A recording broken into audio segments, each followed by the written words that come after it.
अरे शिंदे साहेबाला म्हणा. मी संदीप नरुटे, जिल्हा अध्यक्ष ग्राम महसूल अधिकारी संघटना जालना. काल घनसावंगी तालुक्यामध्ये मंडळ अधिकारी शिंदे यांच्यावर रात्रीच्या वेळी महसूल पथका म्हणजे गौण खनिज प्रतिबंधक पथकामध्ये असताना वाळू माफियांनी हल्ला केला होता. त्यांच्यावर दगडफेक करून त्यांना गंभीर जखमी केला आहे. त्यामुळे त्यांचं फ्रॅक्चर पण झालं आहे आणि बाकीच्या जे पथकात कर्मचारी होते त्यांना पण मारहाण झालेली आहे. आणि अशा घटना ह्या आमच्या मागच्या काही दिवसापासून काही महिन्यापासून जिल्ह्यामध्ये आमच्या पथकावर झालेल्या आहेत. त्याबाबत आम्ही वेळोवेळी मान्य जिल्हाधिकारी महोदय आणि स्थानिक स्तरावर तहसीलदार यांना वेळोवेळी निवेदन दिलेले आहे की आम्ही पथकामध्ये जात असताना आम्हाला किमान एक नायब तहसीलदार दर्जाचा अधिकारी सोबत द्यावा, शासकीय वाहन द्यावं आणि आमच्या पथकातील कर्मचाऱ्यांच्या संरक्षणासाठी बंदूकधारी कर्मचारी, पोलीस म्हणा किंवा एक्स सर्व्हिसमन हे द्यावेत, अशा वेळोवेळी प्रकारची मागणी केली आहे. परंतु अद्याप आम्हाला असं संरक्षण असं काही मिळत नाही. आम्ही मान्य जिल्हाधिकारी यांना यापूर्वी तशी विनंती केली आहे आणि आता सोमवारी भेटून आम्ही त्यांना सविस्तर असं या बाबतीत निवेदन देणार आहोत.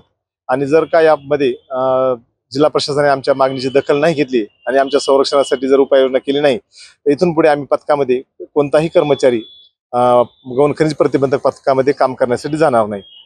दुसरीकडे साहेब, महसूल पथकावर वारंवार जे मारहाणीचे प्रकार घडतात, दगडफेकीचे, त्यामुळे कुठेतरी महसूल पथकाचं खच्चीकरण होताना पाहायला मिळतं. अशी चर्चा देखील महसूल अधिकारी, जर आम्हाला संरक्षण मिळत नसेल तर आम्ही कसं काम करायचं अशी देखील भावना आहेत. निश्चितच हे तुम्ही जी भावना व्यक्त केली ती सर्व महसूल कर्मचारी, ग्राम महसूल अधिकारी, मंडळ अधिकारी यांच्यामध्ये निश्चित आहे.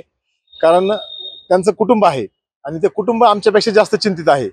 आम्हाला जर एक पट चिंता वाटत असेल तर आमच्या कुटुंबाला 10 पट चिंता वाटते.